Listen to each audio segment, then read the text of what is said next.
إياك نعبد وإياك نستعين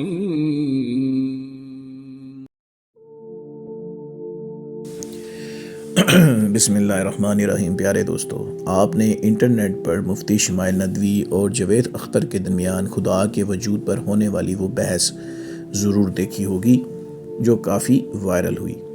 اگر آپ نے ابھی تک نہیں دیکھی تو ضرور دیکھ لیجئے۔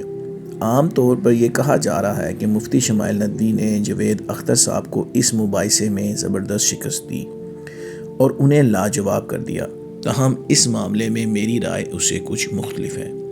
میری ذاتی رائے یہ ہے کہ اگر اس موقع پر ڈاکٹر ذاکر نائک صاحب موجود ہوتے تو وہ جاوید اختر صاحب کو نہایت مؤثر انداز میں قائل کرتے، ان کی فکری غلطیوں کی نشاندہی کرتے، اور مجھے امید تھی کہ جاوید اختر صاحب اپنی غلطیوں کو سمجھتے، اپنا محاسبہ کرتے، اپنی اصلاح کرتے اور دوبارہ اسلام قبول کر لیتے اور اللہ کے وجود کو مان لیتے۔ جاوید اختر صاحب کی جانب سے کچھ ایسے سوالات تھے جن کا جواب میری نظر میں مفتی شمائل ندوی صاحب مکمل طور پر نہیں دے سکے۔ انشاءاللہ اللہ کے حکم سے میں اس ویڈیو میں ان سوالات کے جواب دینے کی کوشش کروں گا۔ دوستو، شمائل ندوی اور جاوید اختر کے درمیان ہونے والی مباحثے میں جاوید اختر نے ایک بات کو بار بار نمایاں کیا، وہ یہ تھی کہ غزہ میں مسلمانوں پر خصوصاً معصوم بچوں پر شدید ظلم ہو رہا ہے، بچے شہید ہو رہے ہیں، ان کے جسموں کے ٹکڑے بکھر رہے ہیں، بے پناہ ظلم و ستم جاری ہے۔ ایسے میں وہ سوال اٹھاتا ہے، اللہ کہاں ہے؟ اگر اللہ ہے تو وہ ان مظلوموں کی مدد کیوں نہیں کرتا؟ اسی بنیاد پر وہ اللہ کے وجود کا انکار کرتا ہے اور کہتا ہے کہ اگر اللہ ہوتا، خدا ہوتا تو وہ ایک ہیرو کی طرح آ کر مظلوموں کو بچاتا۔ اس کے جواب میں مفتی شمائل ندوی صاحب نے کہا کہ اللہ تعالیٰ الحکیم ہے، اس کی ایک حکمت ہے اور اسی حکمت کے تحت بعض معاملات کو مؤخر کر دیا جاتا ہے۔ جو بچے مظلومیت میں شہید ہوئے، اللہ تعالیٰ آخرت میں انہیں بے حساب اجر عطا فرمائے گا اور انصاف مکمل طور پر قائم کرے گا۔ مزید یہ کہ اللہ تعالیٰ علیم ہے، وہ بہتر جانتے ہیں کہ کس کے لیے کیا بہتر ہے، اگرچہ انسان کی عقل اس کو پوری طرح سمجھ نہیں سکتی۔ یہ جواب کسی حد تک درست ہے، لیکن اس موضوع کا ایک اور پہلو بھی ہے جسے زیادہ وضاحت سے بیان کیا جا سکتا ہے۔ دنیا میں صرف مظلومیت اور آزمائش ہی نہیں، بلکہ ایسے لاکھوں کروڑوں لوگ بھی ہیں جن کی دعائیں قبول ہوتی ہیں، اللہ تعالیٰ ان کی مشکلات دور کرتا ہے، ان پر اپنی رحمت نازل کرتا ہے، اور ایسے واقعات پیش آتے ہیں جہاں انسانی عقل اور سائنس عاجز آ جاتی ہے۔ ان لوگوں کا ایمان اللہ پر مزید مضبوط ہو جاتا ہے کیونکہ وہ اپنی زندگی میں اللہ کی مدد کو محسوس کرتے ہیں۔ اب سوال یہ ہے کہ جاوید اختر ان لوگوں کے بارے میں کیا کہے گا؟ ان دعاؤں کے قبول ہونے، ان غیر معمولی واقعات اور روحانی تجربات کی کیا توجیہ دی جائے گی جہاں مادی اسباب ناکافی ثابت ہوتے ہیں؟ اس سے یہ بات واضح ہوتی ہے کہ کسی ایک ظلم یا آزمائش کو بنیاد بنا کر اللہ کے وجود کا انکار کرنا منطقی طور پر درست نہیں۔ غزہ کے معاملے میں بھی یہ کہنا کہ اللہ نہیں ہے ایک جذباتی نتیجہ ہے، نہ کہ عقلی۔ اسلامی عقیدے کے مطابق اللہ تعالیٰ کے فیصلے حکمت پر مبنی ہوتے ہیں اور ہر حکمت انسان کی فوری سمجھ میں آ جانا ضروری نہیں۔ یہ بھی حقیقت ہے کہ قرآن مسلمانوں کو یہ یاد دہانی کرواتا ہے کہ ظلم کے خاتمے کے لیے انسانوں کی اخلاقی اور اجتماعی ذمہ داریاں بھی ہوتی ہیں، خصوصاً جب عورتوں اور بچوں پر ظلم ہو رہا ہو۔ لہٰذا مسئلہ صرف یہ نہیں کہ اللہ کہاں ہے، بلکہ یہ سوال بھی ہے کہ انسان، خاص طور پر طاقتور اور اختیار رکھنے والے انسان، اپنی ذمہ داریاں کہاں ادا کر رہے ہیں۔ یہ ایک تلخ حقیقت ہے کہ مسلمانوں کے حکمرانوں پر یہ اخلاقی اور دینی ذمہ داری عائد ہوتی تھی کہ وہ غزہ کے مظلوم مسلمانوں کی مدد کرتے، لیکن افسوس کہ اکثر نے خاموشی اختیار کی اور عملی طور پر کچھ نہ کیا۔ یہ وہ خاموشی ہے جس کا جواب انہیں اللہ کے حضور ضرور دینا ہوگا۔ اللہ تعالیٰ ان سے پوچھے گا کہ جب مظلوم عورتیں اور بچے مدد کے لیے پکار رہے تھے تو تم کہاں تھے؟ تمہیں تو حکم دیا گیا تھا کہ ظلم کے خلاف کھڑے ہو اور مظلوم کا ساتھ دو۔ یہ صرف مسلمانوں کے حکمرانوں کا ہی مسئلہ نہیں، بلکہ ہر وہ انسان جس کے دل میں انسانیت زندہ ہے اس پر لازم تھا کہ وہ کسی نہ کسی درجے میں غزہ کے لیے آواز اٹھاتا۔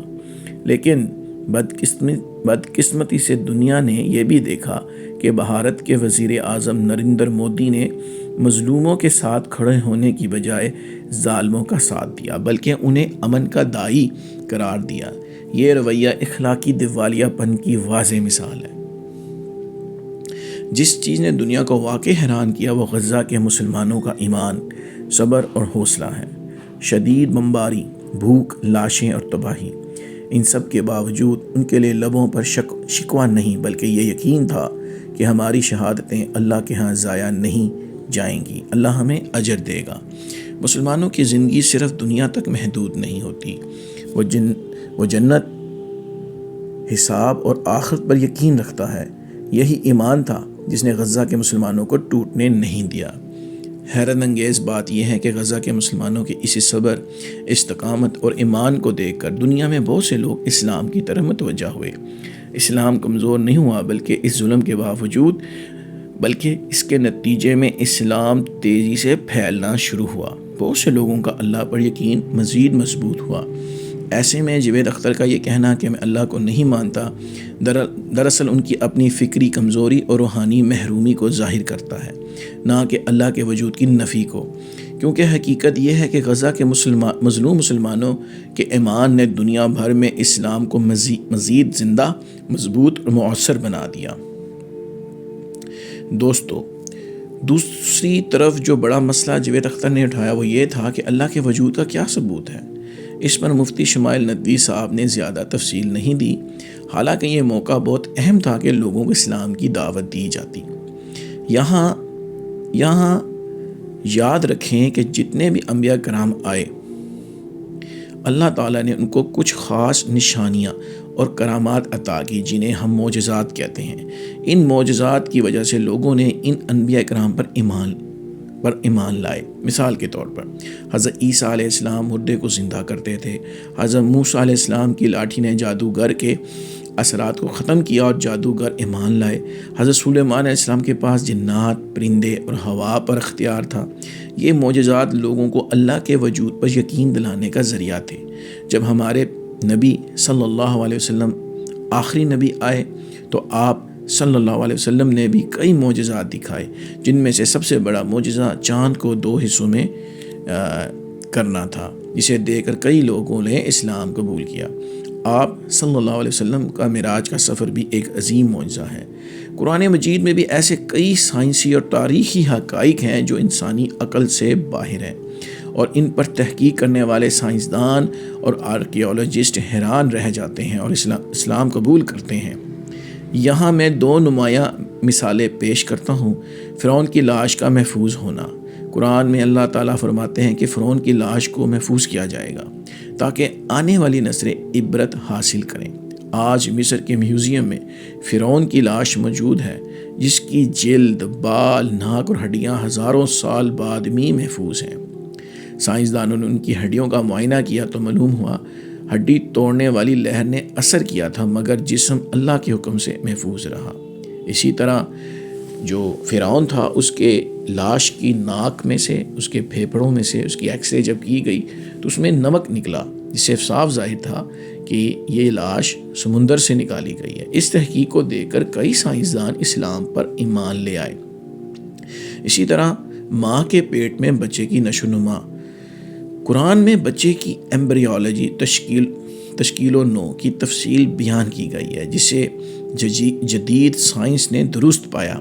ایک مشہور پروفیسر کیتھ مور نے جب قرآن کی آیات پر تحقیق کی تو کہا کہ یہ انسانی کلام نہیں بلکہ اللہ تعالیٰ کا کلام ہے، اور اس کے نتیجے میں وہ بھی اسلام قبول کر گیا۔ یہ 2 مثالیں صرف نمونہ ہیں۔ قرآن میں بے شمار ایسے سائنسی اور تاریخی معجزات موجود ہیں جن پر غور کرنے سے لوگ ایمان لاتے ہیں۔ مزید برآں اسلام کے احکامات پر عمل کرنے سے انسان کی زندگی میں امن، سکون اور استحکام آتا ہے، جو بھی ایک طرح کا معجزہ ہی ہے۔